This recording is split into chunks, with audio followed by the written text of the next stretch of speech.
Hi, welcome to another episode of the Break the Rules live stream. I'm your host, Lev Polyakov, and we have J.J. Carrell for the first time. I was on your show, now you are on my show here, and Noah Smith for the second time around. And we couldn't have a different collection of people over here as far as the linking up goes. Noah, you're living in San Francisco. You are an extremely popular blogger, formerly a columnist for Bloomberg, The Atlantic. And JJ, you are a retired Border Patrol officer. So this is going to be quite an interesting combination that I'm really looking forward to. One thing that I would ask you, gentlemen, is that we are also simultaneously streaming this on Twitter. So if you go to Lev Po, you're going to see me retweeting that as well. And you guys are tagged in that, so be sure everybody who's listening to share that with your audience so that I keep calling it Twitter, it might as well be Twitter, I don't care anymore. People are going to tune in there as well. So anyway, we are going to actually start right now from Mr. Smith, because I'm very curious what the differences are as far as how you guys see what's going on with the border, what's going on with migration. So, Noah, number one, what is your take? What is your lay of the land on what's our current situation with the border crossing migration that's going on with the economic migrants? And also, adding on to that, who would you say is responsible for the state being that particular way? And then I'm going to bring it over to JJ. But Noah, let us know what you think is going on. Right. So, when I was a kid, illegal immigration primarily meant people who would come over the border and would just sort of disappear into America and find a job somewhere and basically be without papers, mostly from Mexico. Although, of course, there's also people who overstay their visas, who fly from Asia or Africa or wherever and overstay their visas. Those are more like high skilled types usually, because you can afford to fly, really. But then most of the illegal immigration was from Mexico, and it was people who wanted to work, mostly single men, right? And then around 2007, this drops like a rock. And in fact, all the data, including the data Mexico keeps on its side, shows, a net flow of illegal immigrants going back to Mexico from America. And that lasted, up until COVID, really, up until COVID and through the first year of COVID. And then, and so that was, I used to write, look, illegal immigration is going in reverse, because this whole trend that we saw during like the 90s when I was a kid and the 2000s up till 2007 had reversed. Then, but during the Obama years, this other thing started to happen, which is that a bunch of people realized that they could exploit our asylum system in a particular way that has no name, but which I've decided to call asylum spamming. And so what they realized is that they can come to the border, sneak over the border, turn themselves into the Border Patrol instead of trying to avoid them, just turn themselves in and say, I request asylum. Because the U.S. asylum law says, if you are already in the United States and you request asylum from the Border Patrol, they have to give you a hearing. But, if they can't give you a hearing immediately, it's not like there's an asylum judge just sitting around. In fact, it usually takes a couple of years to get that. During that time, you would just stay in America. Maybe you would work, even though that wasn't legal, or maybe you would just hang around, or whatever you do, you'd stay in America. And then if you felt like not showing up to your hearing, you could just disappear into America like the old illegal immigrants used to do. Or you could, maybe wait for the hearing. And most of the people would just get deported after the hearing. But it would take years. So in the meantime, you could live here, maybe even have a kid here, who is then a U.S. citizen, of course, because we do that. And so then, so this sort of, and a lot of the people who started coming were families with kids, at least in the 2014, 2015, or 2013, that era.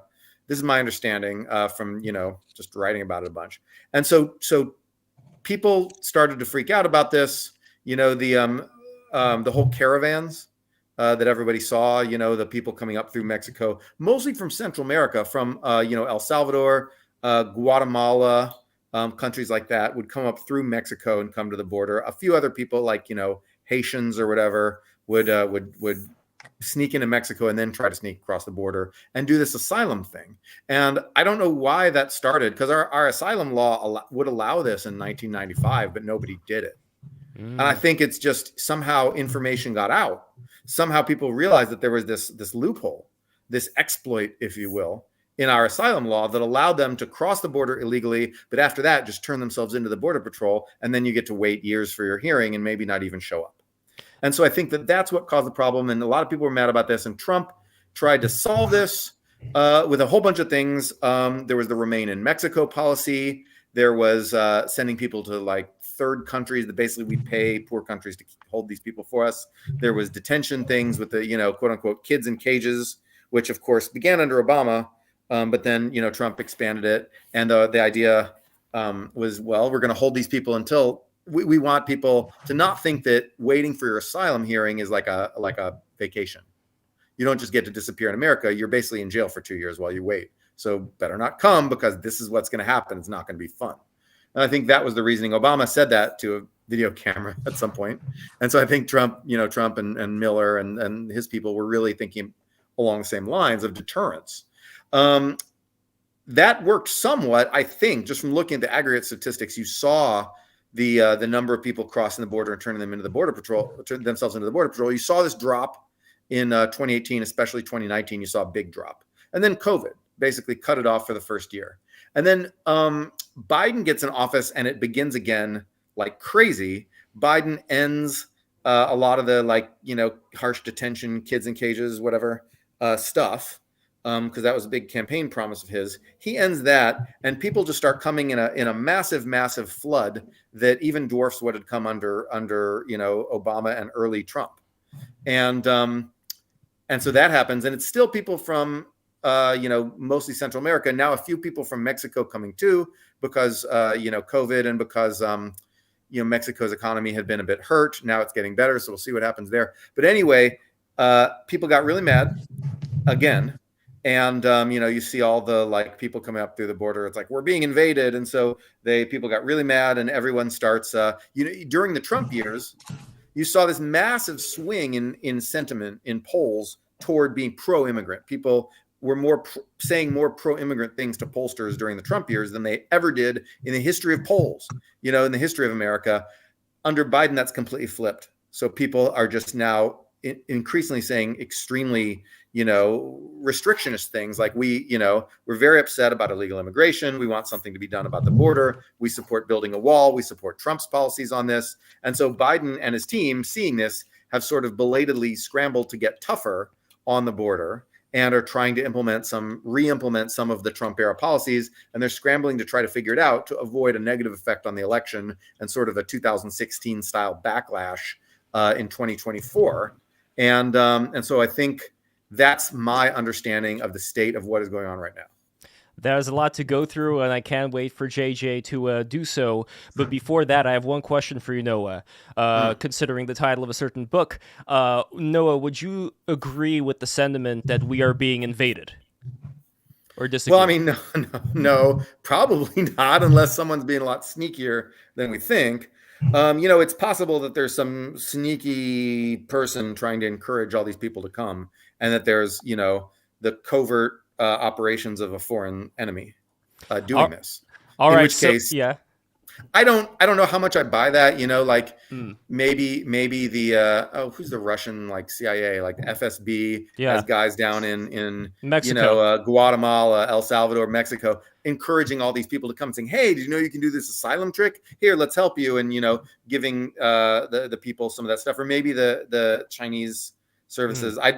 The Russians are much smarter than the Chinese. Well, Russia does have a bigger amount of spies in the Mexican embassy than even the Brazilian embassy. But I want to get to J.J. Carrell. Your title of the book, the title of your book is Invaded: The Intentional Destruction of the American Immigration System. So based on what Noah was talking about, where do you agree? Where do you disagree? And let's go from there. And also be sure to tell people about yourself as far as you're a former Border Patrol agent and anything else that you would say would be relevant to how you see what's going on right now. Okay. First, thanks for having me on to have this conversation, and because I think it's the number one issue facing America. A nation cannot be a nation that is not sovereign. We are not sovereign right now, and I'll go through the numbers. So I joined the Border Patrol in 1997. I cut my teeth in my first decade down in the Tijuana border as a journeyman agent, then promoted to a supervisor. I ran ATV units and special units. I took a lateral transfer up to San Clemente Border Patrol Station, which is in Orange County. I created a 60-man maritime unit, first time ever, called Coastal Border Enforcement Team, CBET for short. We have a lot of acronyms in law enforcement. So CBET was we worked the coastline. We didn't work the maritime. We were on the coastline. We would track all the smuggling loads coming in from Mexico, be it human smuggling, which ultimately turned over Sinaloa cartel. El Chapo Guzman took over all those smuggling routes, and then it just became a narcotic unit. We just arresting thousands of pounds of narcotics, 35 illegal aliens, be U.S. citizens, gang members, combination thereof, the mules to bring the dope up off the coastline up into our cities. The farthest north I ever went was just south of San Francisco. That's how far out there we're going. It was insane. Multi-engine boats. What gives me, I believe, a very unique perspective on this is I did it. I was there. I was there during Clinton and Bush and Obama and Trump, and now this guy, Biden.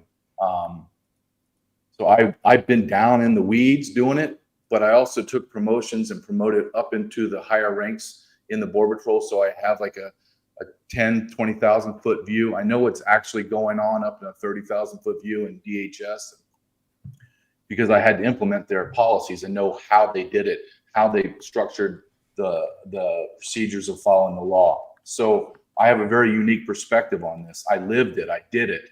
I've only been retired for 2 years. Have all my contacts, former colleagues that are working on the border now and up in the offices of DHS and ICE, et cetera, et cetera. Let me say why I believe this is an invasion. Let me just run the numbers down to you. Prior to Trump leaving office, and I will make this very clear, I am a Trump guy, America first. He was the greatest border president that I ever worked for, period. At the end of Trump's term, we were averaging 560 arrests in all of America, all the borders, northern borders, southern borders, both coastline, 560. Every one of those individuals was deported. No one, let me repeat, zero were released onto the street. The moment Biden took office, my daily 24-hour reports went from 560 to over 5,000 a day. Okay, we are now anywhere between 15 and 20,000 a day that are arrested, and then 85 to that DHS is claiming 85% are being released. They say that's the minimum. I believe it's closer to 90, 95%. So 20,000, 15 to 20,000 a day are being released onto our streets on some BS parole system. We'll get into that. So they parole them in for asylum. There's a whole litany of procedures that they do that is not only unconstitutional and a bastardization of the law, it's morally bankrupt, and we can get into that later. Last year, 2023, FY federal years go from October 1 to September 31st. Last year, we arrested 3.2 million people in the border nationwide, 3.2 million. So almost 3 million or more were released. All of my sources, all of my experience tell me that every year, minimum, another 3 to 5 million people are crossing the border undetected, absconding. Because at any given time of the day and night, only 80% of the border is manned, meaning there's 80% of the whole 2,000 miles on the southern border, there's not one single Border Patrol agent.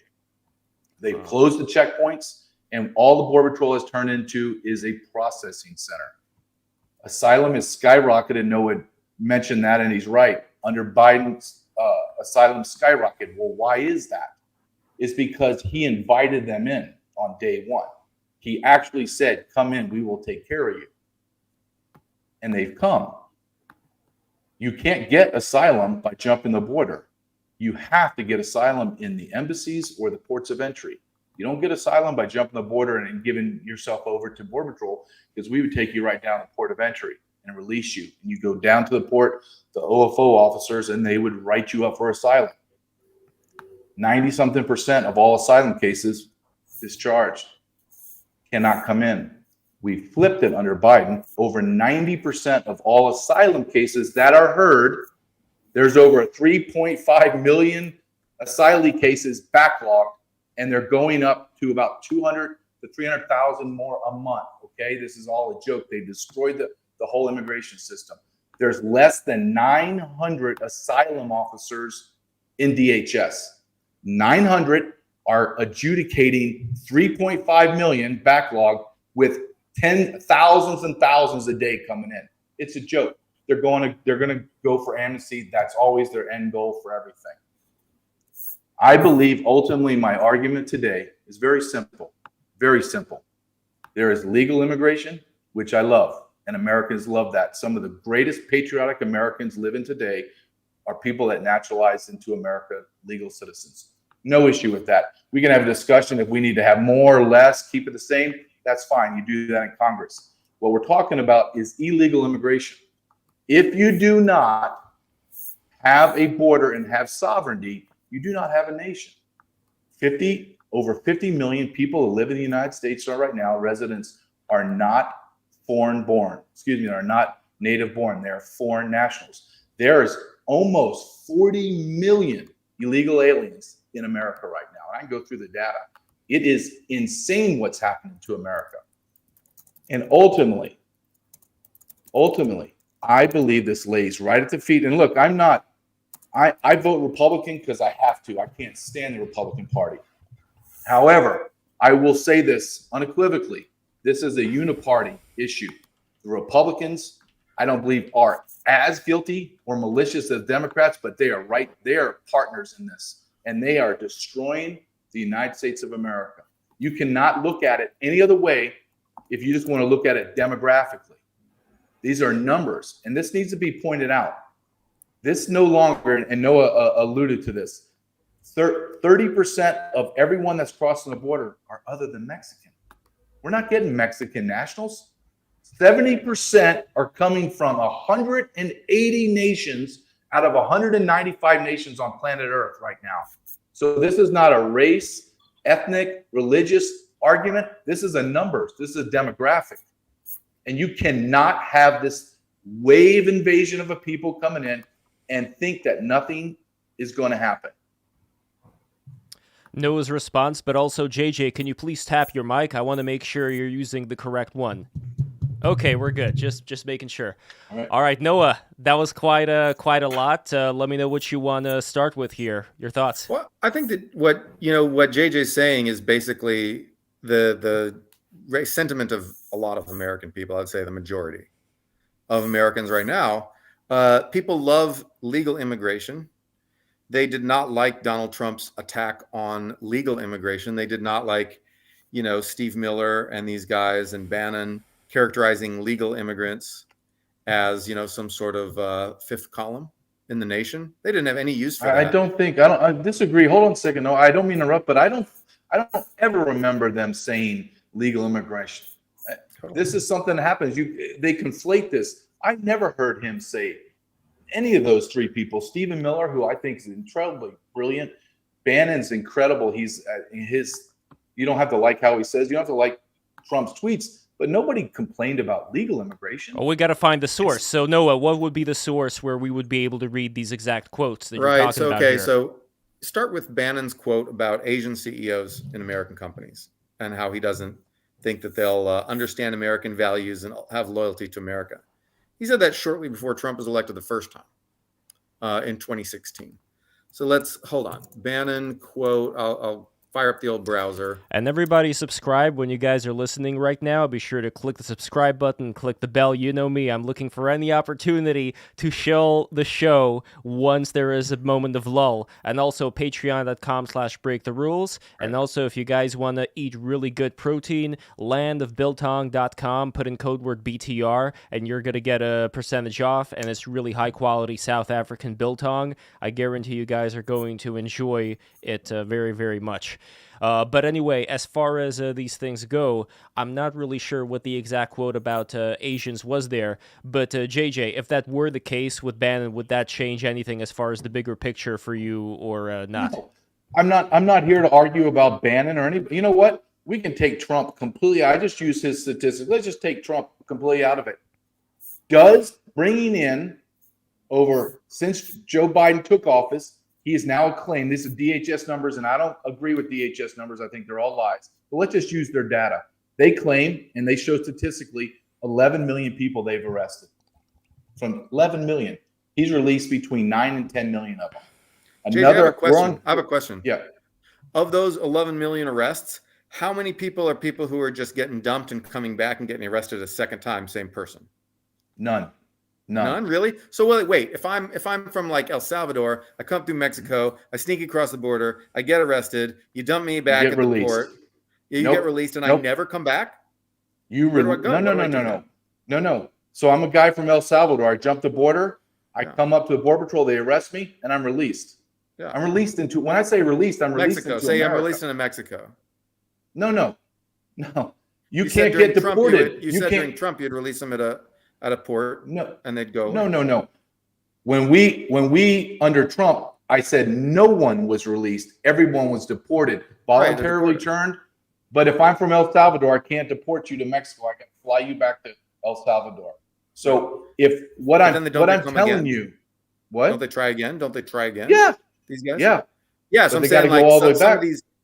Okay, so they're actually flown to El Salvador. They're not just dumped right across the border into Mexico. Correct, but that was under Trump. So let me make this very clear. Trump, yeah. Under Biden, 90+% of everyone that crosses is released into America. When I mean released, I'm turning over to NGOs, or we call it street release, where we take Border Patrol buses and we drive them into a city like San Diego or San Antonio or Uvalde, and we release them into America. Dump people on the street? Dump them on the street. By the millions. So Noah, that's when I said that this nation is being invaded. So when I tell you that Joe Biden has arrested 11 million people, released 9 to 10 million of them into America, and I'm telling you right now, with no exaggeration, at least another 10 million have crossed through the open borders. All of my sources say it. We all know it's true. It's unbelievable. And you know what, Noah? I always say when I have these discussions, I want everyone, and I have it in my book, Invaded, I want everyone to fact check me. Fact check everything I'm saying, because it's just going to reinforce me. If I don't know something, I'm just going to say, hey, man, I just don't know. But this was my career. I know exactly what the hell's going on. My last year in my job was Biden's first year. My last year, I lived it. I saw it. Is that now, could I have ever? No, I'll be directly honest. I knew that we were in trouble. Like I knew we were in trouble, and I knew I couldn't do this job anymore under this administration. However, I could have never anticipated the level of maliciousness and treason from this administration. Never. And the complicity from the Republicans. I'm telling you, when I say invaded, I'm not trying to sell a book. We're being invaded.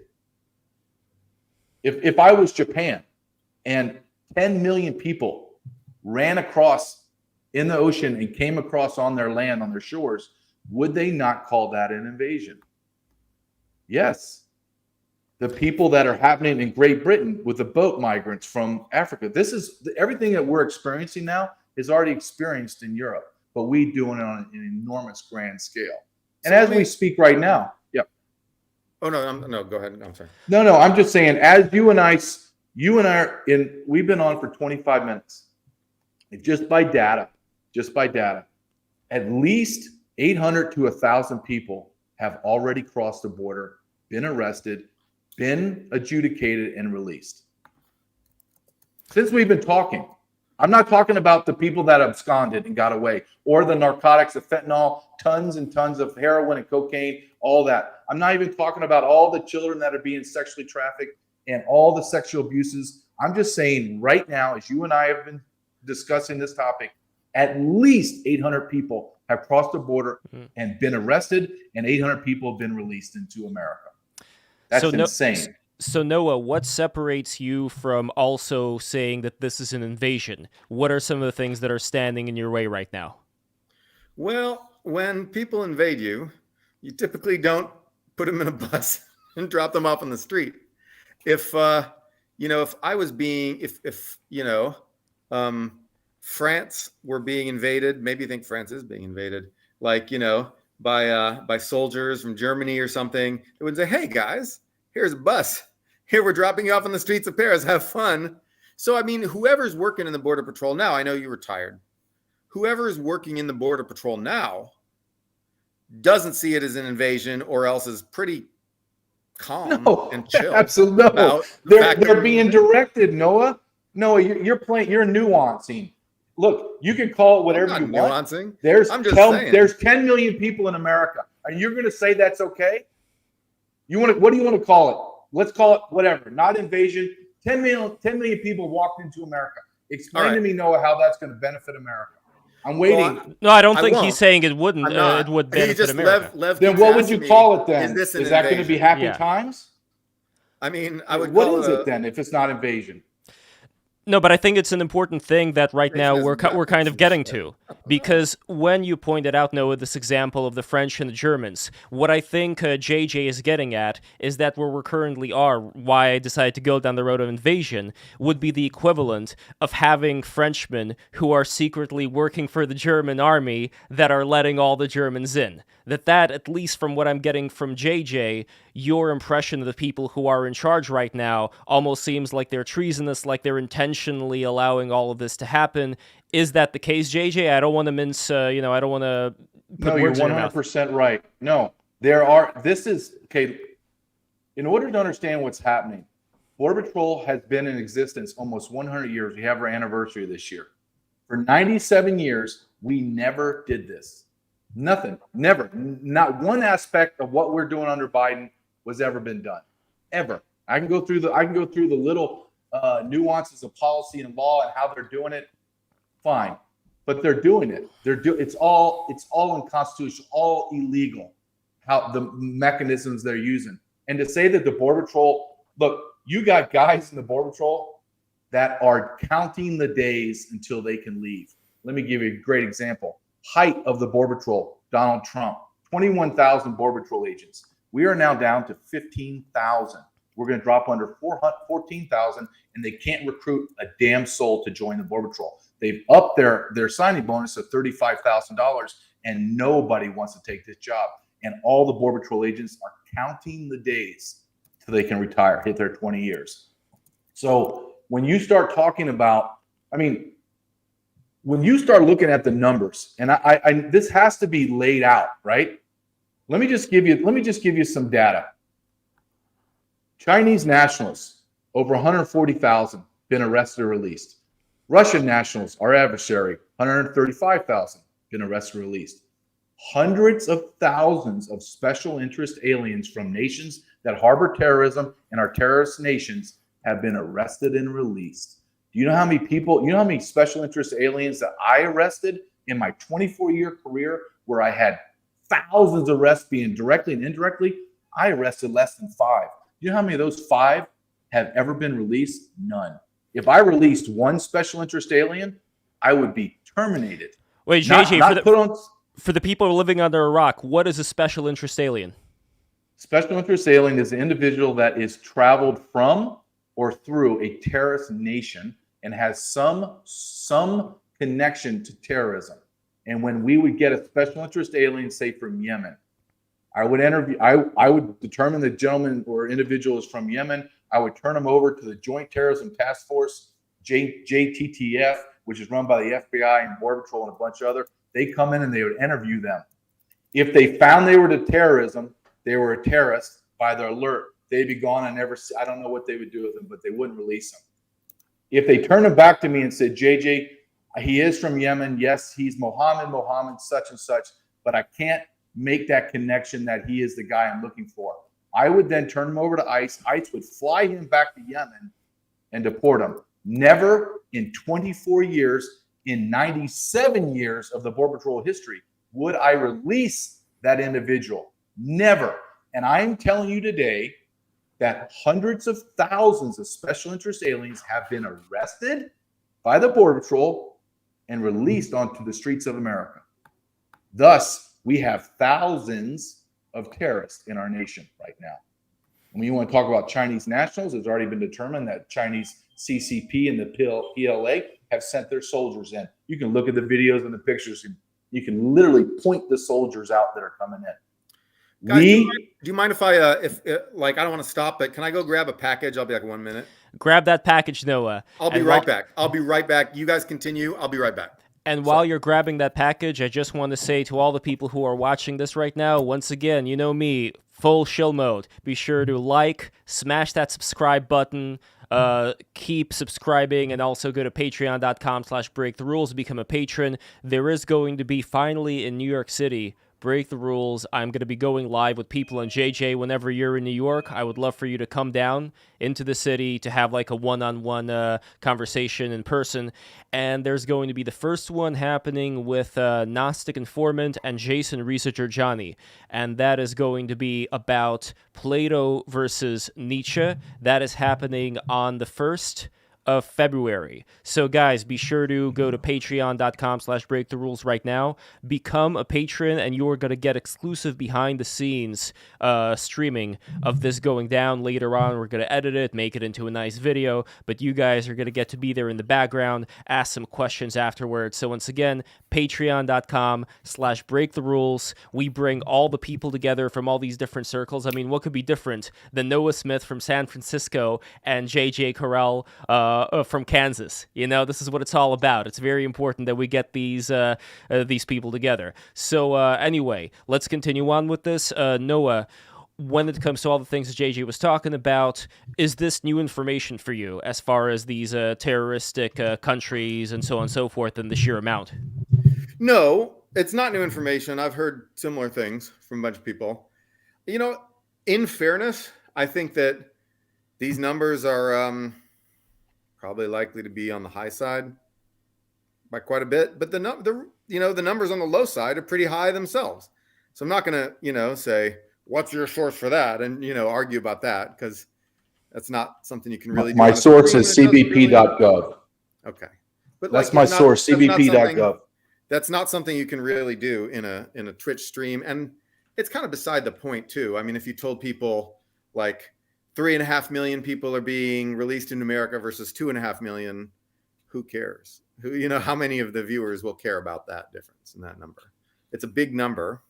And I think that like I said, I think that sentiment generally agrees with JJ's, with what JJ is saying. To me, what I'm focused on, well, a few things. Number one, what is the policy solution to this? Like, what do we do? Number two, what's causing this flood of people to come besides just like the normal, America's great, you can make money working there, and that was always true. What's causing this flood of people to come suddenly? Yeah, and I think those are sort of the main questions on my mind. Well, there's a third question that I would want to bring up to you, which is, do you agree or disagree with the assessment from what I got from JJ that the current people who are in charge, including the head of Homeland Security, might as well be branded with the brand of treason and so on and so forth, based on what is happening at the border? Like, the buck would stop with the head of Homeland Security, and as far as the policies that are set from him go, what would make you agree with JJ that what he is doing should be legally considered to be treason? Well, treason is when you betray your country And if we start saying that like doing things that we think are bad for the country constitute treason, we gets on a slippery slope where we start saying, oh, you didn't give us universal health care. Well, that's treason. You didn't, Well, again, going back you to the raised example of taxes. That's treason. the French soldiers intentionally letting the Germans in, that would be the level of what we're talking about here. So it wouldn't be so much about healthcare. If these are like soldiers who wanted to, topple the country. Like if I thought that, the people coming in to this country, if I thought that large numbers of them wanted to topple this country, I would be more concerned than I am now. I'm concerned, but I would be more concerned if I thought, oh my God, these people want to destroy our country. Well, I'm curious whether JJ, you would consider that to be the factor, not when it comes to the people, because yes, you did say that they are coming from a lot of these terrorist-prone countries now, as opposed to before. But is there anything that we can know, just like from a scientific way, to know for sure that, there's definitely going to be a certain amount of those people who are intent on destroying the country, as opposed to just, I don't know, fleeing some oppressive regime or something like that? Sure, there's people that are fleeing, the cesspools of humanity that they've been brought up in. I don't blame them for trying to come here. Or China is like a repressive fascist state. I definitely don't blame anyone from fleeing that. No, but the question always comes down to is, well, let's go back. People come to America for freedom and opportunities that our founding fathers and our grandfathers fought and died for. We own those. Those are our freedoms and opportunities. In order to have freedom and opportunity, you have to have law and order. Because if you have chaos, 2020 riots, there is no freedom and opportunity. You just have chaos. So these people are pouring over into our nation, creating chaos. And I'll give two great examples: the city of Chicago and the city of New York City. States of emergency. There are no more bed spaces for homeless. They have run out of money. They need not millions, they need billions with a B to make their make ends meet there. They've destroyed those big cities. I can go down small cities and tell you Whitewater, Wisconsin has 15,000 people. Joe Biden bust over 1,000 nationals from Nicaragua and Venezuela. Crime rate skyrocketed. Rapes, murders, everything you can imagine, kidnapping, sexual assaults have skyrocketed. This is data. You can look it up anytime you want. This has happened across America. So when we talk about being invaded, you do have, which Noah did correctly state, back in the day, I was arresting 90% Mexican, 7-8% Central America, and then 2% sprinkling some exotic from Russia, Yemen, somewhere, North Korea, something weird would happen. But the majority. Now everything's flipped. Now we have terrorist nations or enemy states, but you are seeing the complete destruction and watering down of the American citizenship, because you are now, and you look at all the data, they're all the blue states and cities are now putting legislation and demanding and talking about allowing illegal aliens to vote. Like that would be okay in any world of sanity.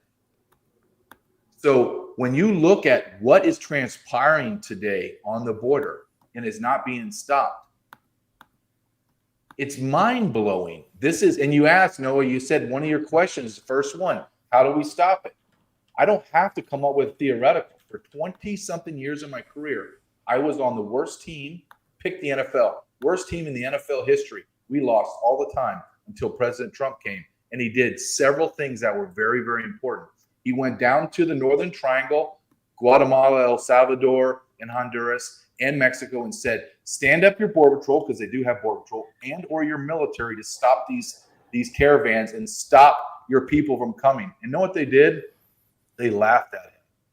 And for 24 hours, they laughed until he pulled all of the foreign aid and brought them to their knee, begging, we'll do what you want. And it stopped like that. He built 25% of the wall, despite the traitors within the Republican Party. And then everyone that was arrested was sent back.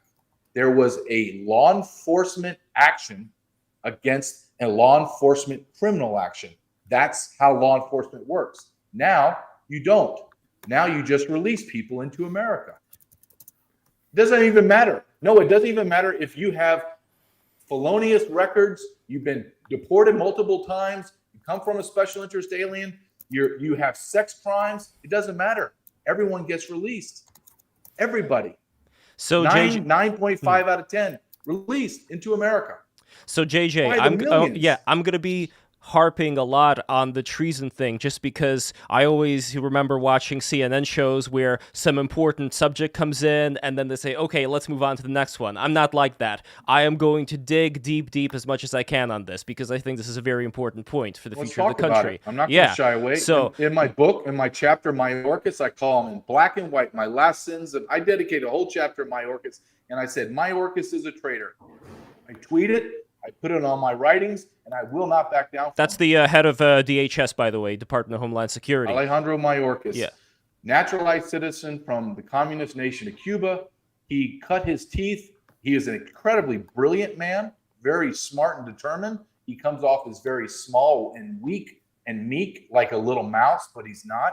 He is the youngest U.S. attorney in U.S. history.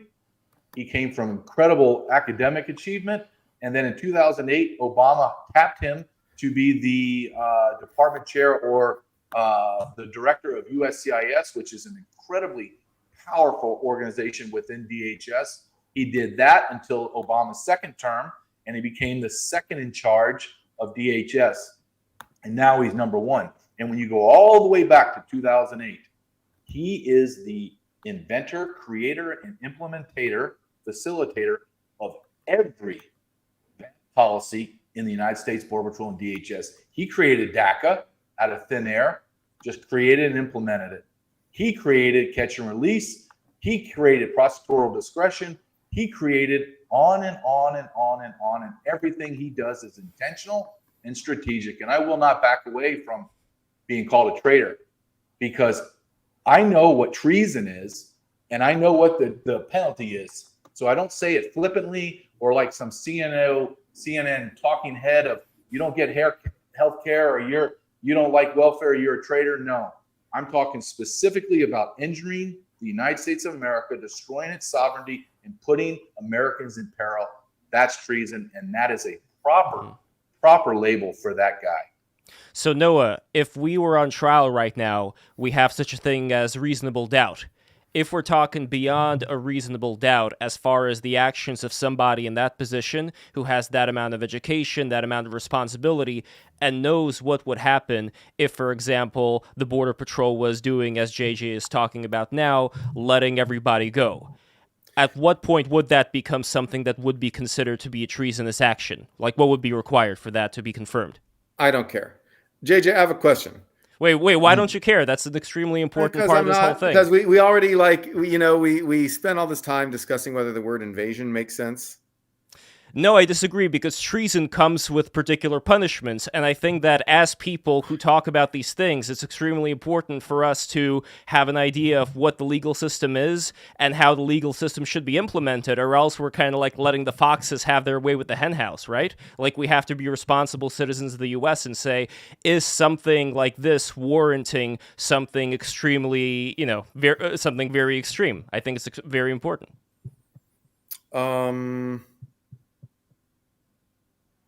Yeah. JJ, let me ask you a question. What do you think is Mayorkas's motivation here? I think he wants to fundamentally transform America. If you listen to what he says and how? In what way? I just went through the demographics. Because I haven't listened to what he says. So How do you think he wants to transform it?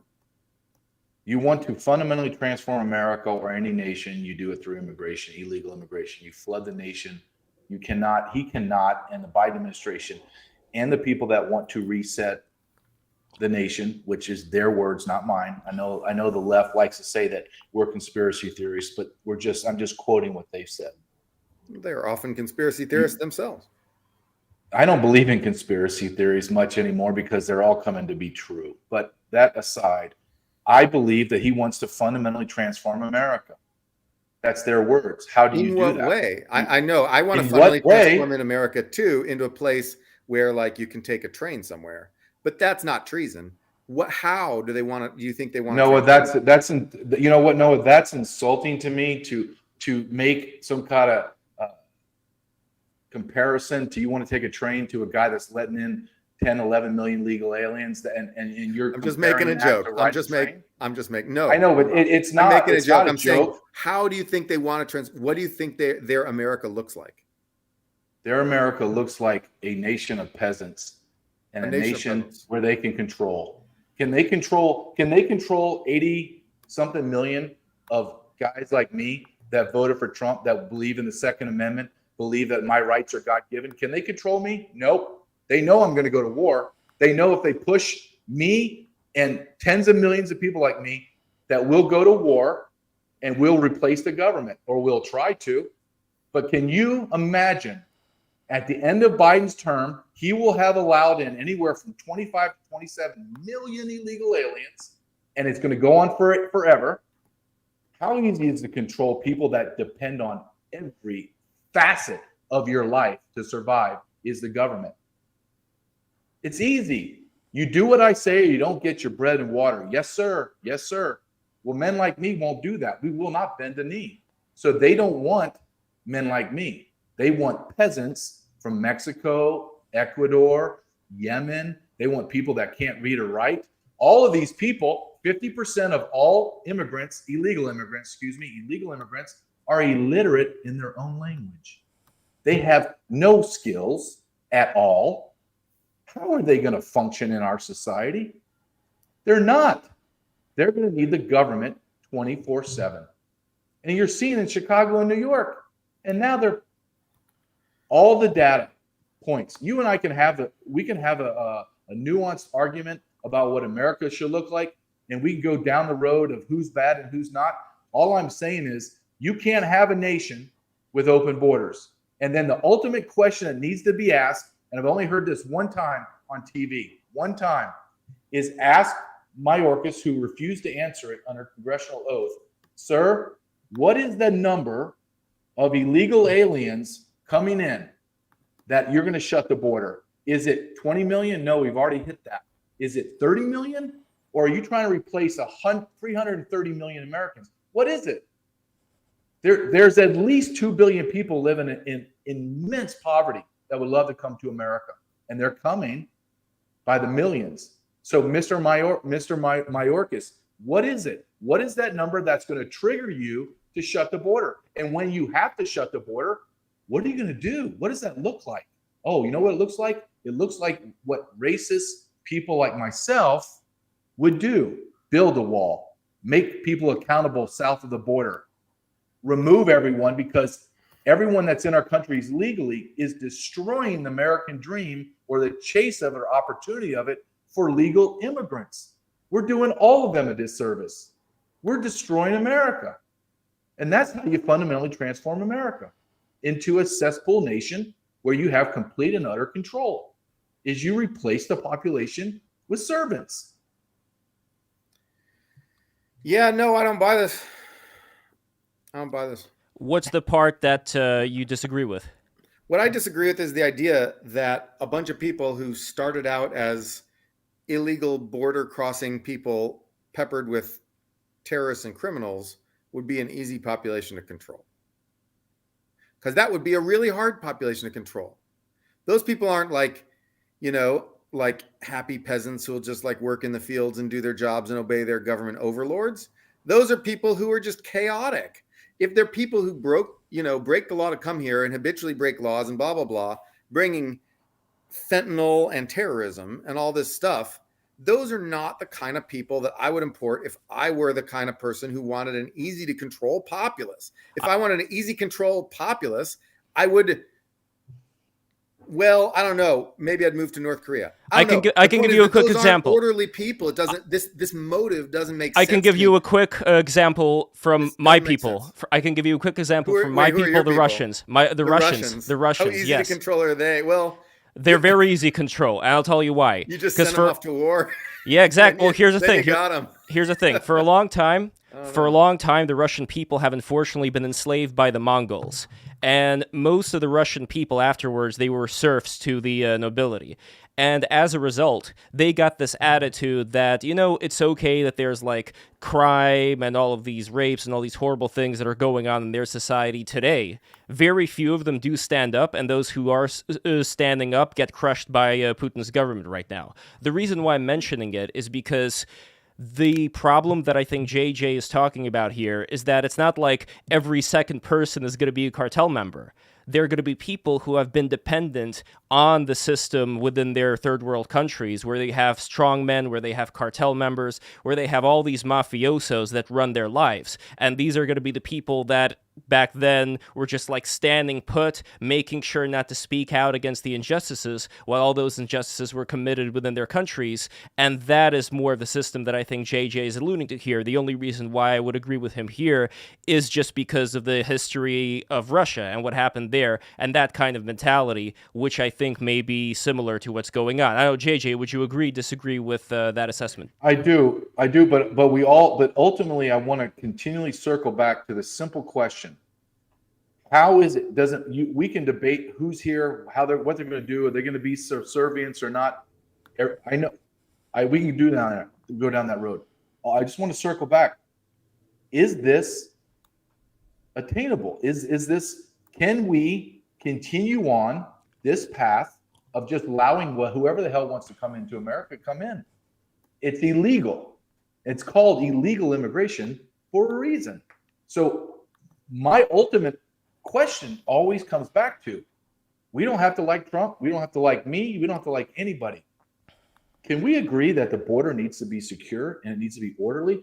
Now, if we want to increase legal immigration to say 10 million a year, I don't know, then let our representatives battle it out on the House of the floor of the Congress, make a law, change it, because they're supposed to change it. That's the irony of all of it. You have AOC, Paul Ryan's, you have all the spectrum calling us Nazis, Border Patrol agents, and all our laws are racist, and we're doing this, and we're doing all these things wrong.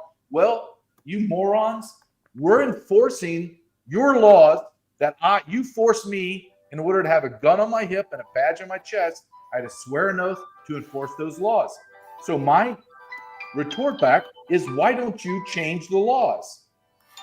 And the reason why they don't change it is because America will not stomach changing and bringing in 10 million legal immigrants. So they go the circular route and they come in with 10 million illegal aliens. That's how it is.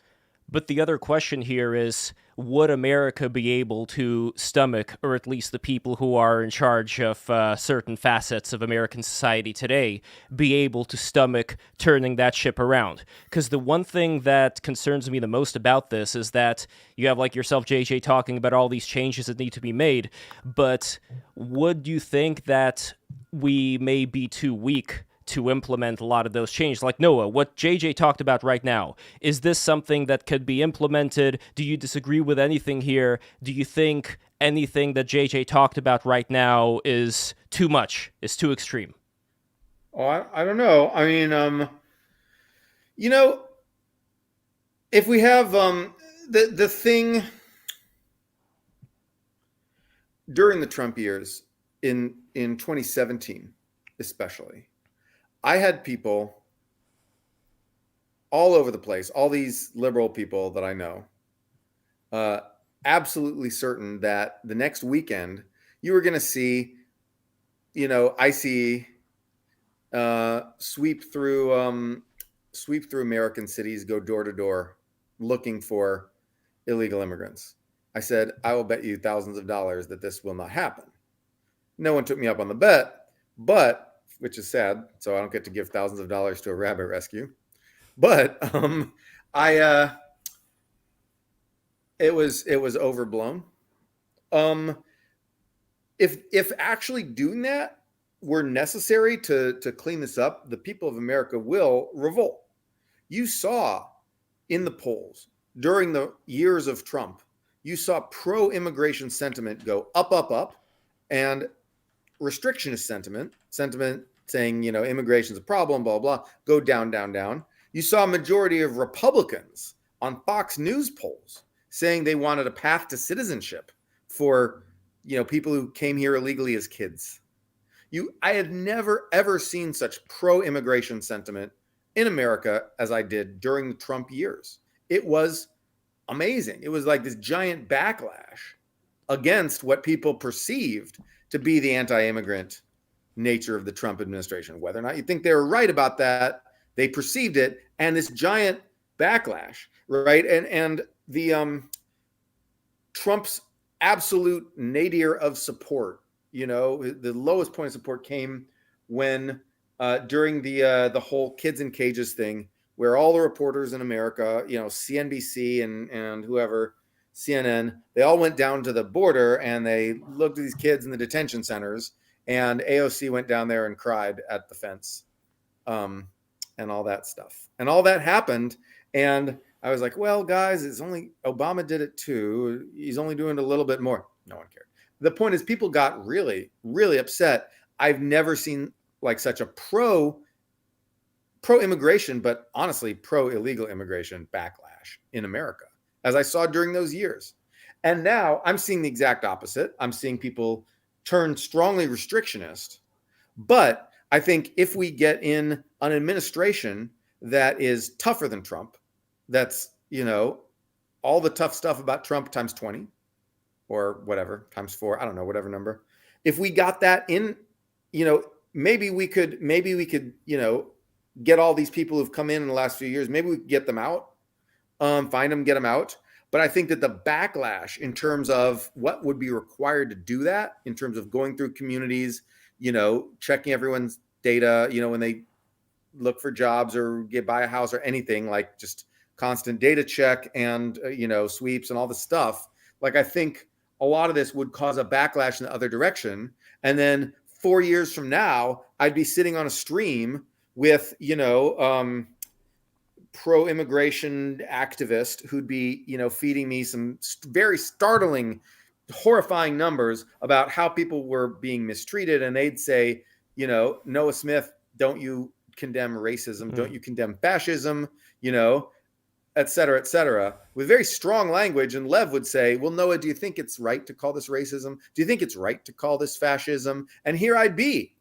Right? And so I just, I look at how public opinion swings on these things, and I think there has to be some sort of middle ground, or we can't have every 4 years we just have competing claims. I want to cut the Gordian. I want to cut the Gordian knot over here before JJ responds. There is a comment that we got from Kick. By the way, BTR is on Kick right now as well. From Patrick. Kick at one of those new Zoomer platforms, whatever.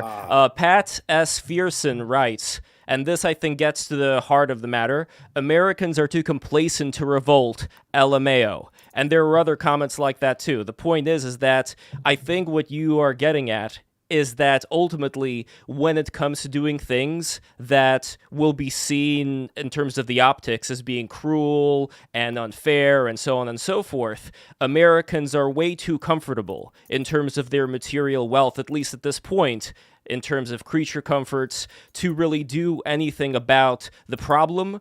And they're far more afraid of saying things that might be perceived as politically incorrect. So in that sense, right now, Americans may be fuming about the illegal migration, but to your point, Noah, if there was to be some backlash to that, like let's say Trump comes in, he starts doing deportation programs, all of a sudden there's going to be a lot of pressure from the leftwards activists, and a lot of people are going to be way too scared to come out and say, I'm sorry, this is very cruel, but it has to be done for the sake of the future, for example.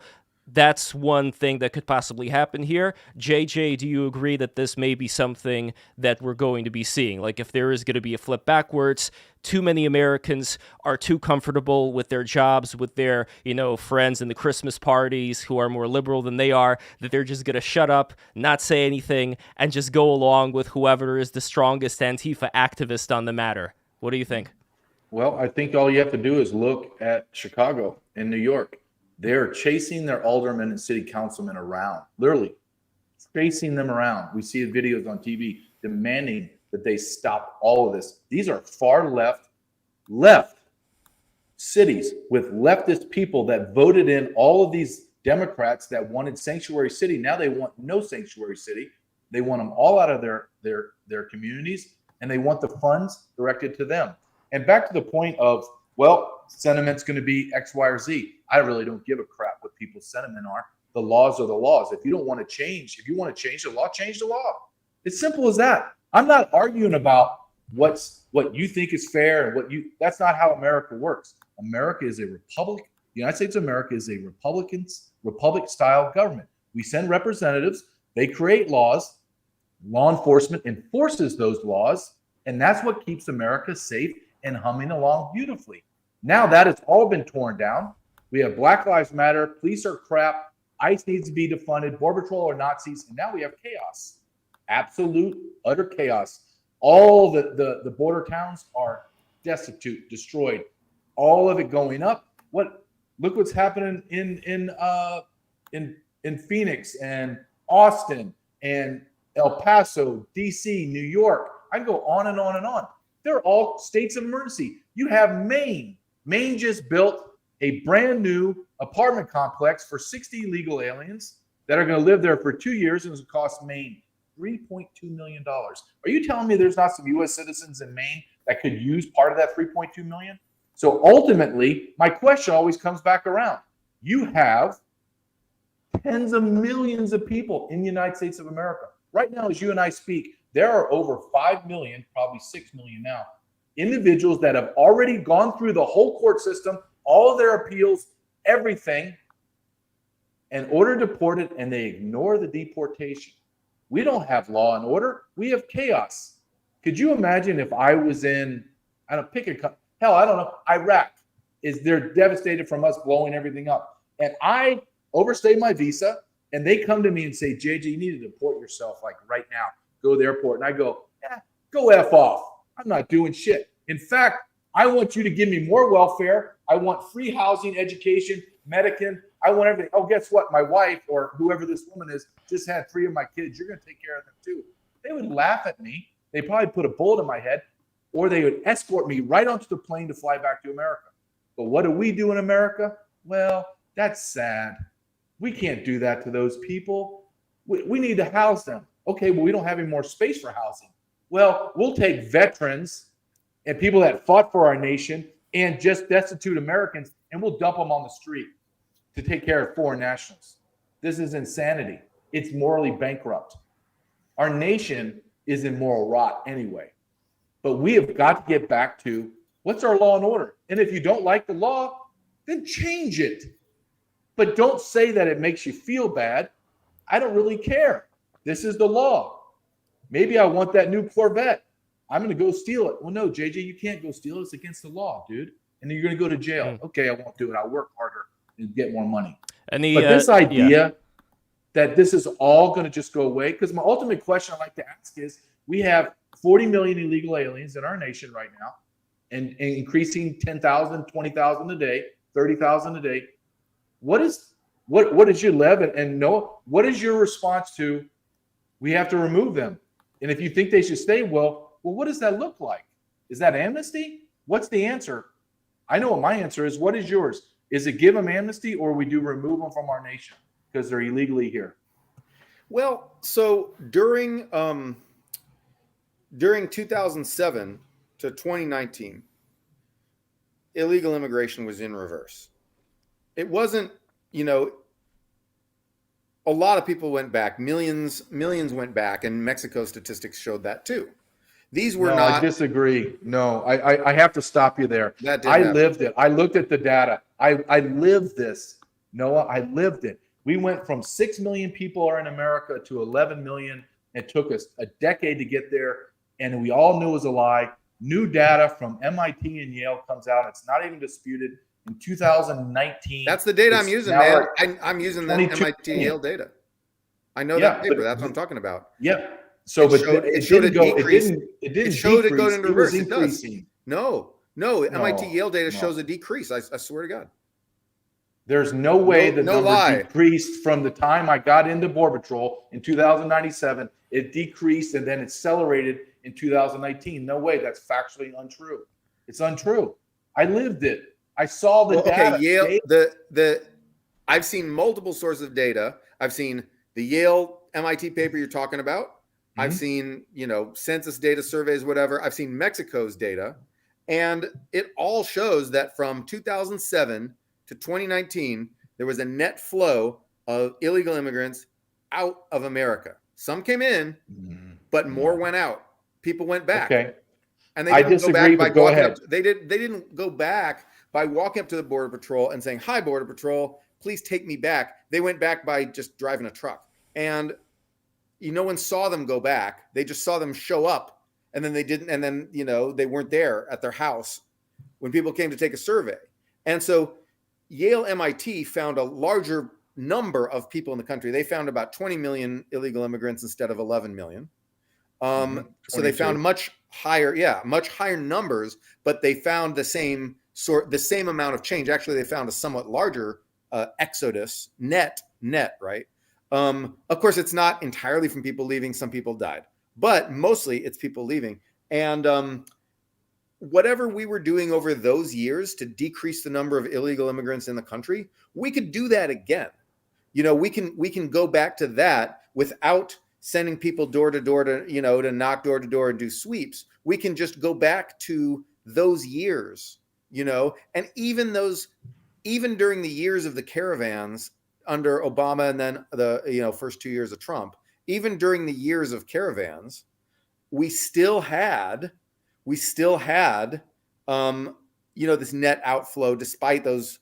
So I think if we increase border security properly, right? If we close the asylum loophole that allows people to exploit the asylum system, if we do those things, I think that we can give people incentives to leave on their own over time, without, not all are going to leave. Some are going to stay. Some are just going to die and have some will have kids, and then their kids will live here. And they'll be like, well, my parents were illegal immigrants. Fine. My great grandmother was an illegal immigrant. It doesn't matter anymore. The point is that, all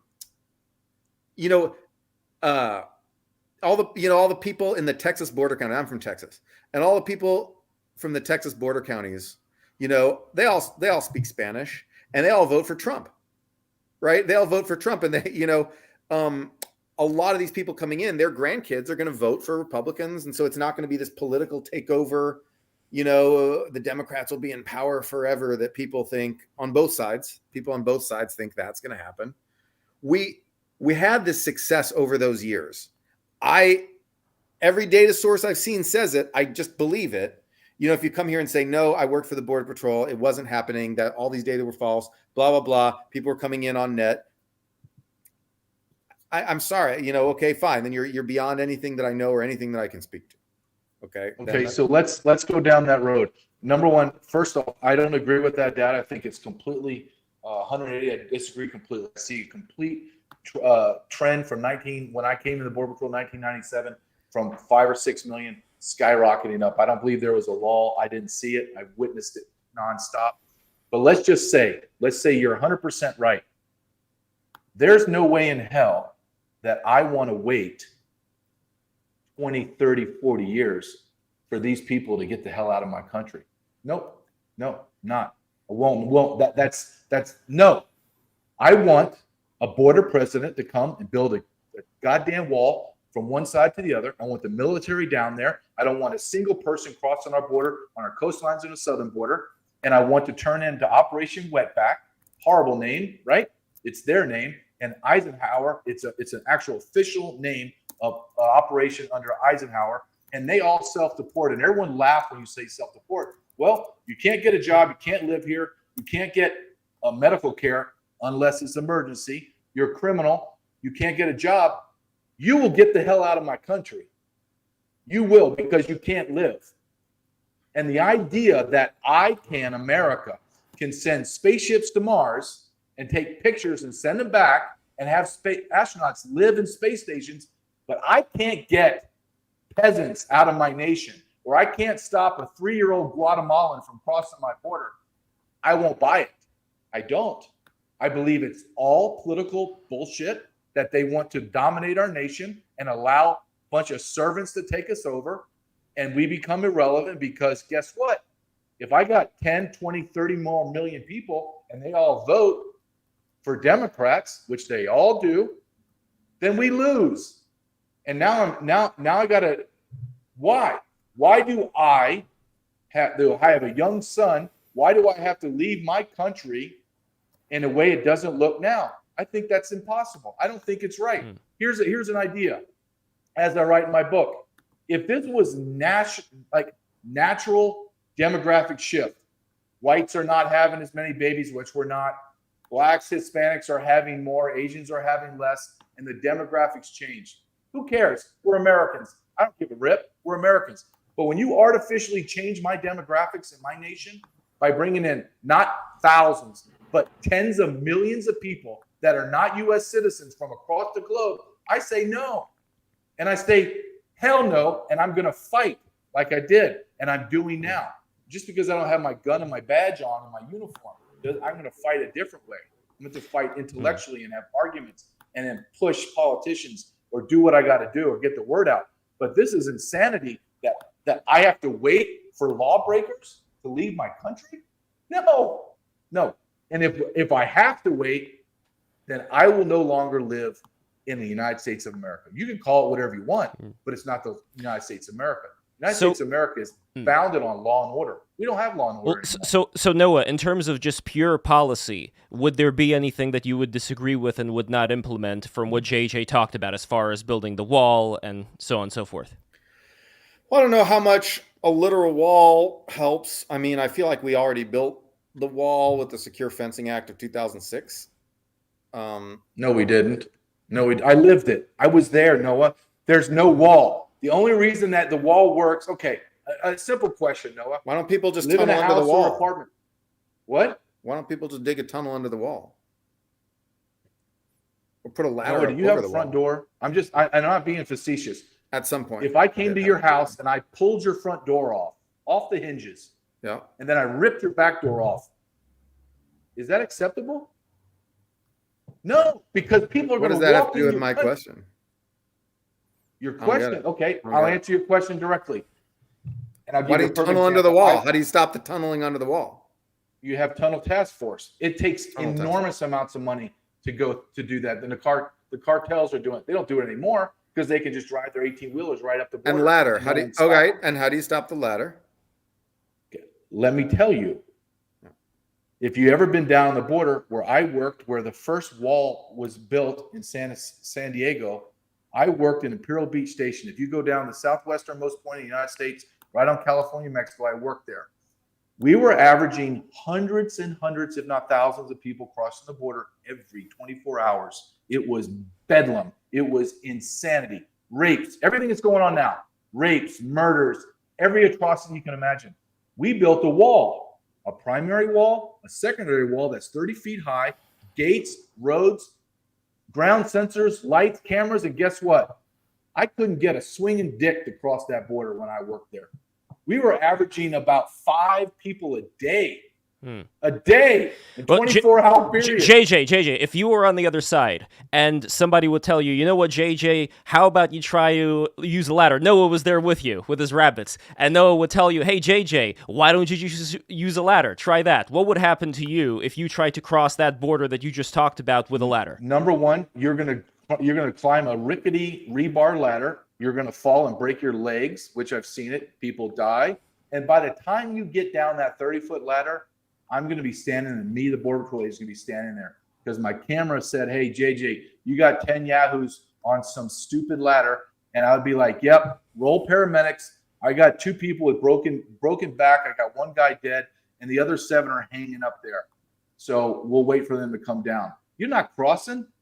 It's a dead man zone. We took mountains, like hills, not mountains, hills, and the Army Corps of Engineers pushed the dirt and the earth down to now it's like a little sloping where it was like giant crevices. Now it's like this. You can't cross.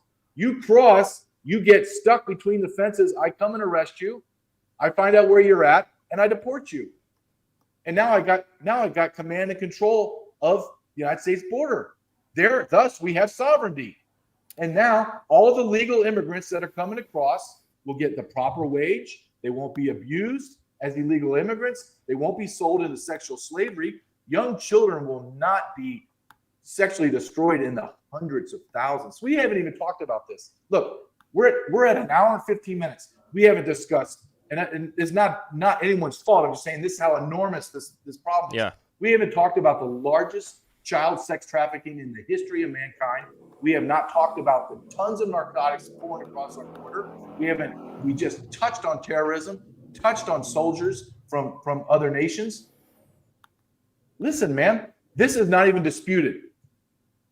We call it the trauma gauntlet. You come up from the Darien Gap, you fly into the Central American nations, you come up to the border. Every left-wing organization, I have quoted in my book, right-wing organizations, guys like me, everyone, you know what the debate is? The debate is it 6 out of 10 or 8 out of 10 women and children are being sexually abused in coming up the gauntlet into America? The argument is not that how many people are being abused. No. The argument is it 6 out of 10 or is it 8 out of 10 women and children are being sexually raped or sexually abused? That's insane.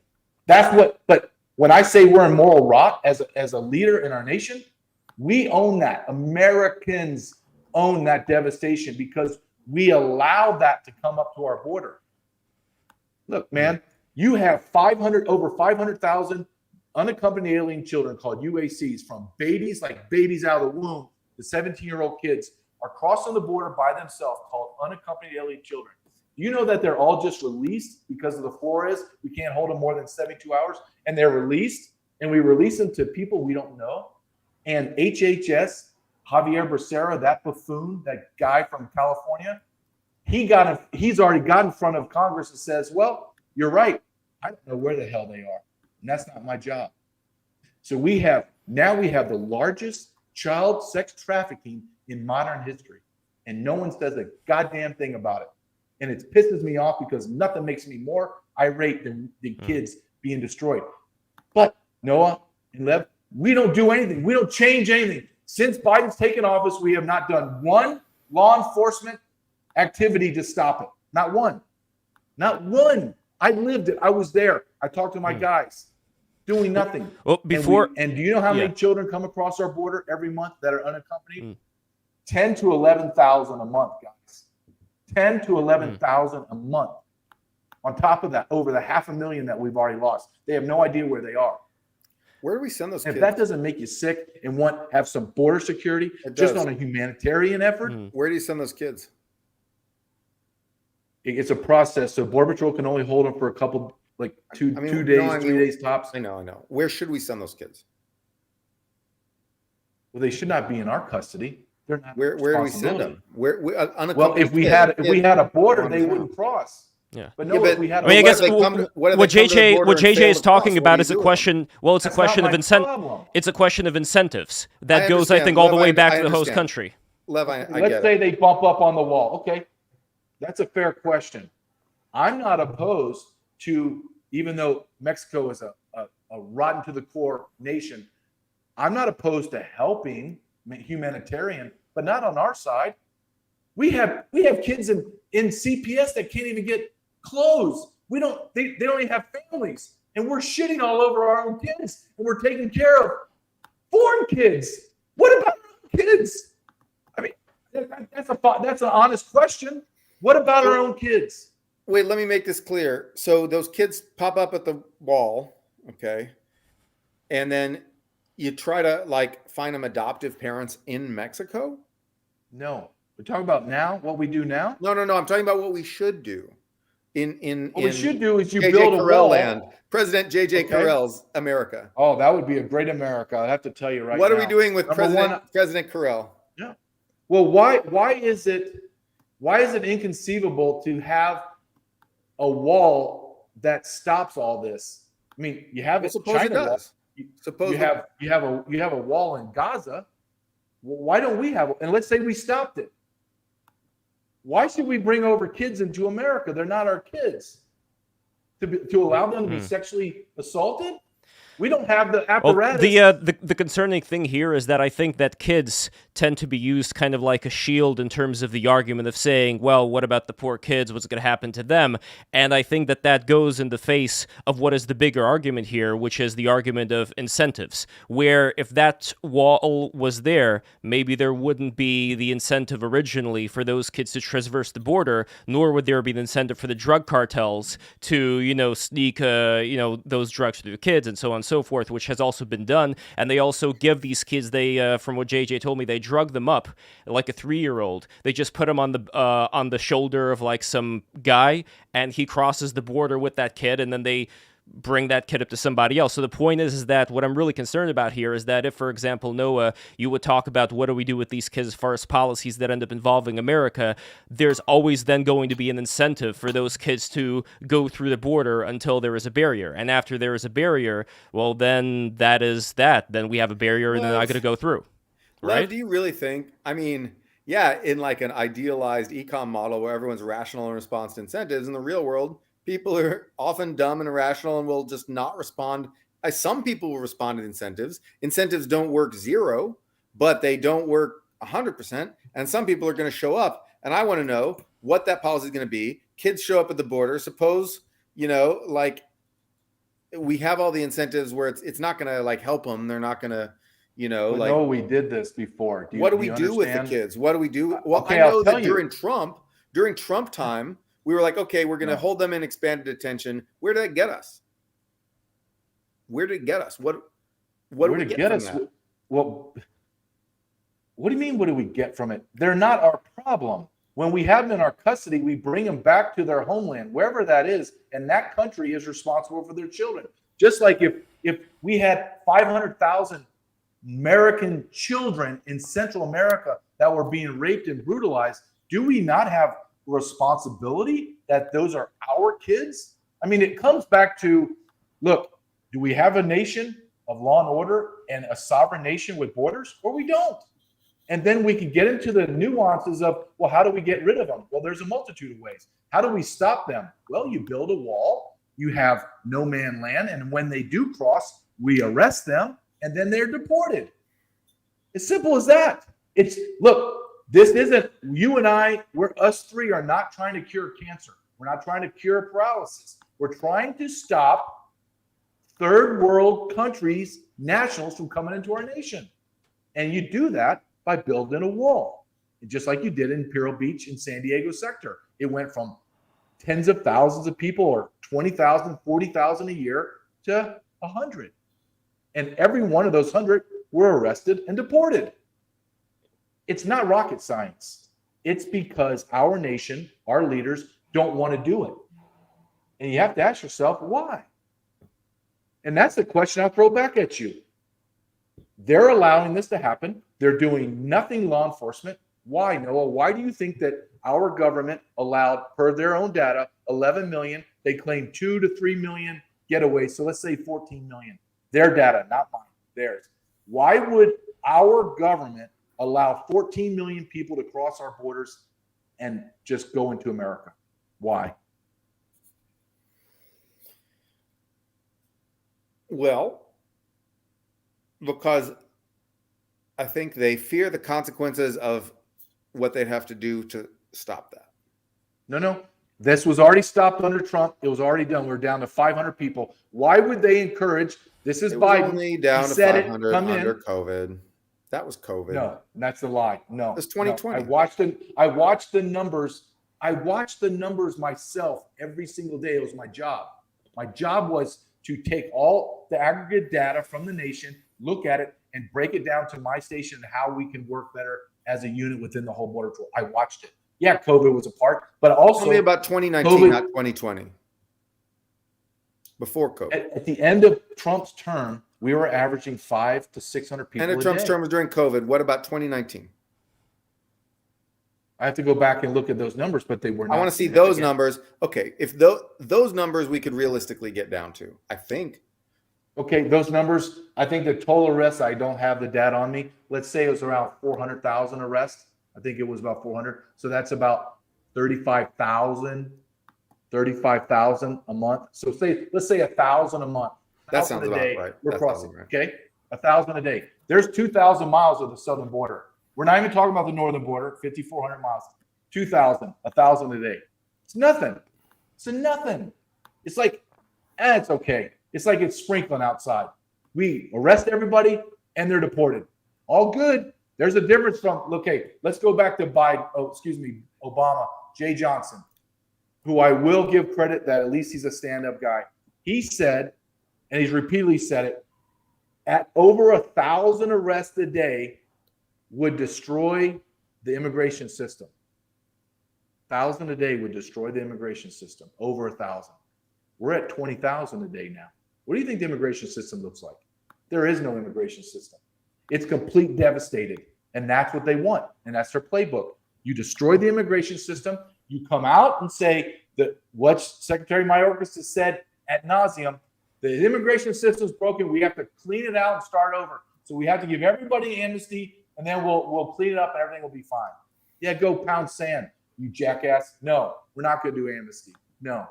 But ultimately, we come back to the simple question. We were down to nothing.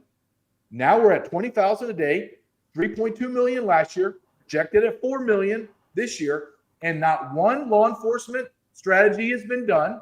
So again, Noah, I ask you, why would the leaders of our nation allow 14 million people going to 18 million per their data into our nation and do nothing to stop it? I want an answer. How? Unless you agree with me that they're doing it intentional. I believe it's intentionally and strategic. If not, I want to know another explanation. 18 million in our country. Not doing a damn thing to stop it. I think they just don't think that that's that big a deal. No, I disagree. You telling me that look, Biden is a bag of skin. He has no idea what day it is. Those people in his cabinet, and Mayorkas already told you, I can't stand the man, but I'm not an idiot. That guy's highly intelligent. You're telling me those smart people don't understand how bad it is? I just don't think they care as much. They don't care because they're changing the country. And that's why they care. I don't think these guys are sitting around thinking, okay, if we let these guys in, then like Hispanics will rule America. And the white people will just have to be enslaved. We have 180. I don't think Noah, I think that's sophomoric. You're a very intelligent guy. There's no way that you believe. Well, I'm saying I don't think that's what they're thinking. I think it's not realistic. Like, I don't think these people are thinking, I'm going to rule this country by changing our demographic composition. There was that lady in New York. I think she was like a politician there in New York who said that she was expecting there to be more migration in order to raise the numbers of people that are going to vote for her eventually. And we're not, just so we understand each other, we're not talking about Mexicans here. We're talking about people from all around the world, thanks to the drug cartel auctioning system that they got right now. So the point is that if we are talking about a low trust society, meaning like people from all over the place, in the short term, they would want to have like a certain amount of aid that would be given to them by these silver-tongued politicians that would promise them a lot of goodies. So if all of a sudden you find yourself in that position where you're from any part of the world, forget Mexico, any part of the world, I could see strategically for the Democrat Party how that can work in terms of the long term. Like, it does seem to at least make sense that way. If you disagree, let me know why. But listen, okay. Let's cut all the way down to, let's just cut to the chase. Let's say that we will never agree. Us three will never agree. Again, I come back to it. Are you telling me that there's something positive that 18 million foreign nationals that have no allegiance to America are poured into our nation? 18 million. I'd say it's closer to 30 million, but we'll go off their number. Are you two going to agree with me or disagree with me that 18 million people into our nation is not a good thing? Noah, time to stand by your word. What do you think? Well, I mean, I'm not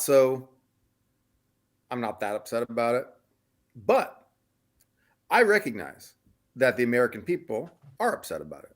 And if the American people are upset about it, we need to do something about it. Not for me, because I'm sitting here feeling triggered. I don't see anybody flooding the streets on in San Francisco except the same old druggies who are always in San Francisco. But I believe we must respect the wishes of the American people. I believe that Americans do not want a porous anarchic border.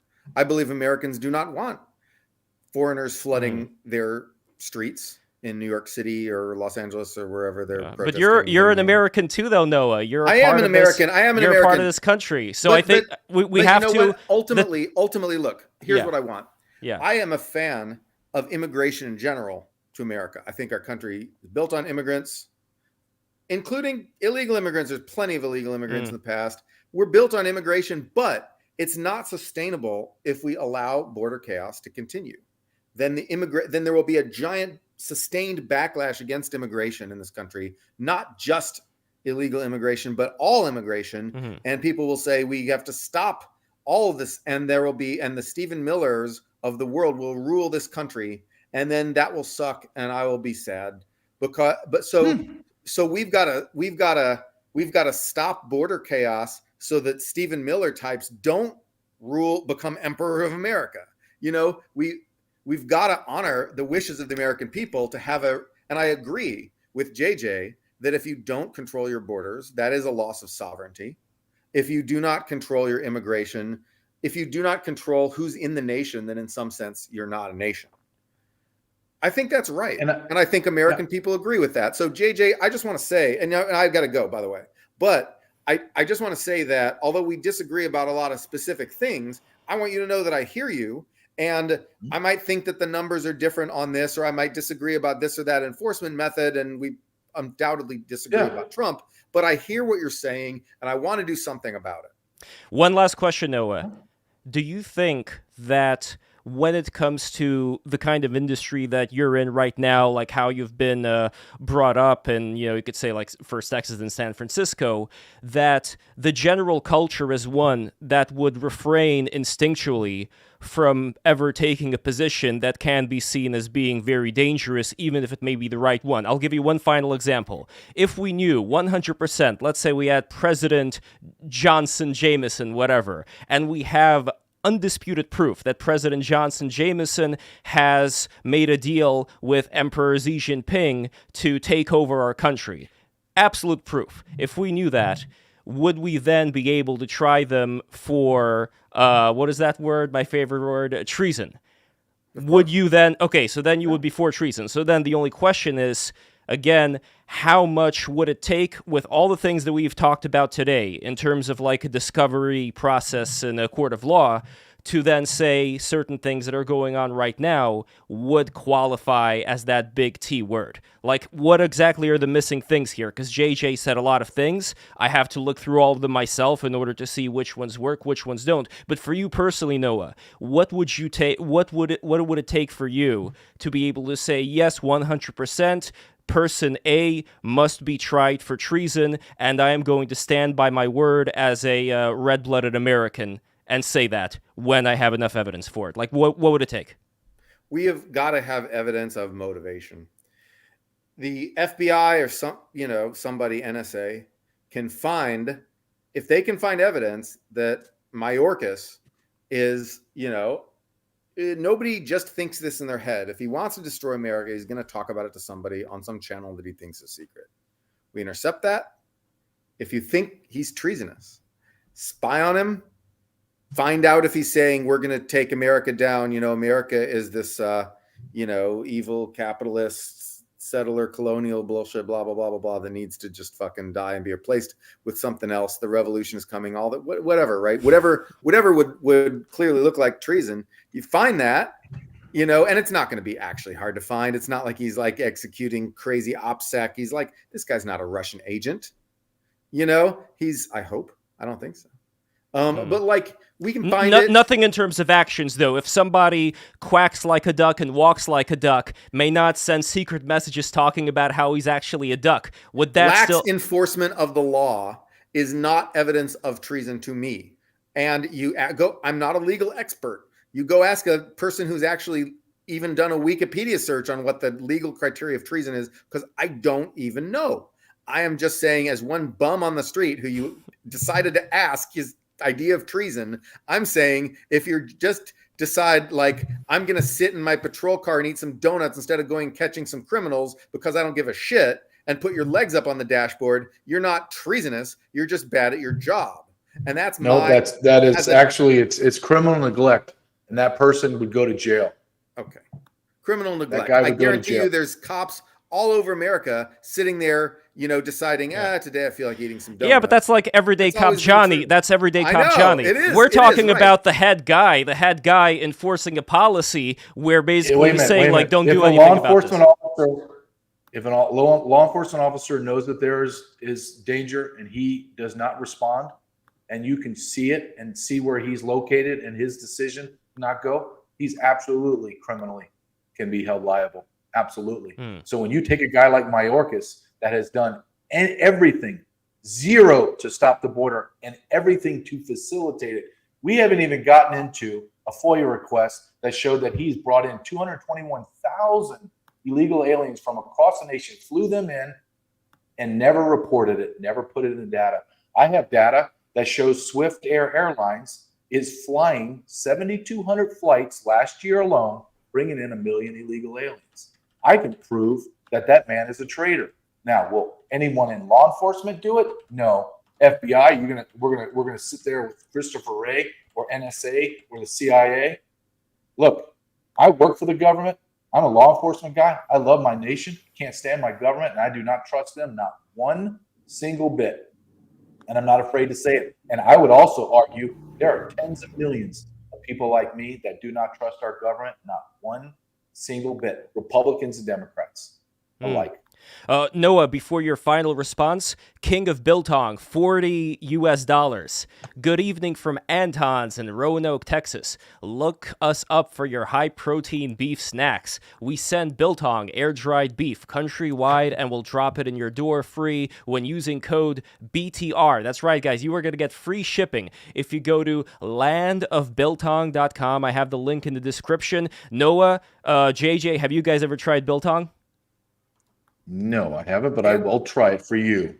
It's Can't much. say as I have, Lev. Well, then get it. Go to Land of Biltong right now. It is amazing. It is much better than any beef jerky you've ever tried. It is beyond beef jerky. It is also fermented. It's really good for protein if you want to start bodybuilding, Noah. Maybe, you and JJ can go out and like do some laps and go to the gym after this. Let's do it. So I'm just saying, guys, landofbiltong.com. That's one place where you could find it. Also, antonsusa.com. Go there as well. Code word BTR, free shipping. Do it right now, and you're going to support the show. Andrea, I see you thirsting after that Biltong, so I know you want it. So please go get it right now. Okay, Noah, any final response to what JJ has to say, and then we're going to wrap this all up. No, I think my statement was pretty much summed up my thoughts on the matter before. Well, with that FOIA request thing, though, that's kind of a spicy FOIA meatball, requested. right? Go for it. Well, is it already requested, JJ? No, it's already been done. You can go to centerforimmigrationstudies.org. Todd Bensman, who has gone in front of Congress numerous times, did the FOIA request, came out and documented it, showed they used 43 international airports in America, and we flew illegal aliens into America. All right, so Fact. Okay, Fact. so if that's let me just read you before we go. Yeah. Treason. The crime of betraying one's country, especially attempting to kill the sovereign or sovereignty or overthrow the government. So there you have it. And I'll stand by it. He's a traitor and he should be punished. Whatever that punishment ends up being, I'd be glad and be proud that I stood behind and said it. So if we have that airplane thing there, Noah, like, isn't that enough? I don't know. Like, I'm just saying, like, if you look at it thoroughly. I'll send you the link, Liv, and you can look at it yourself. Yeah, would you then be able to say, I'll send it to you. would you then be able to say, like, yes, absolutely, or no, absolutely, because of this and so details? Like, that's the thing with me, and you have to understand, Noah, I'm relentless. I'm not like these other stupid talking head people. I have a certain goal and I grab onto that goal like a pit bull and I don't let go, because I find a lot of these programs, they just beat around the bush. They talk about, oh, nice to meet you. And you know what I mean? Like, well, you tried. The point is that I am never going to give up, because frankly, I think time's running out. We have this ability to communicate with each other on the internet now. And I say, screw these rules. We're going to break the rules. That's what the program is called. And I am holding everybody up to as high a standard as possible as far as figuring this stuff out. I'm not going to hold back, because why should I? You know? You go, Lev.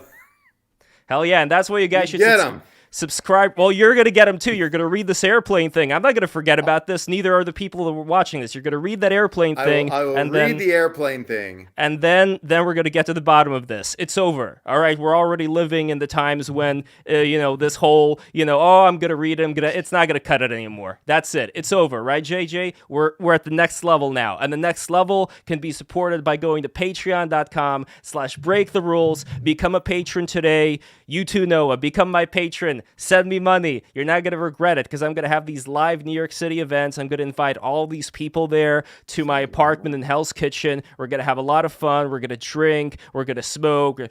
No, actually, I don't smoke weed anymore. But if I would definitely smoke weed with all of you guys. Anyway, we're going to have a great time, and we're going to chill, and we're going to have all these live streams that are happening in the city, face-to-face, talking about all of these important things and getting to the bottom of it.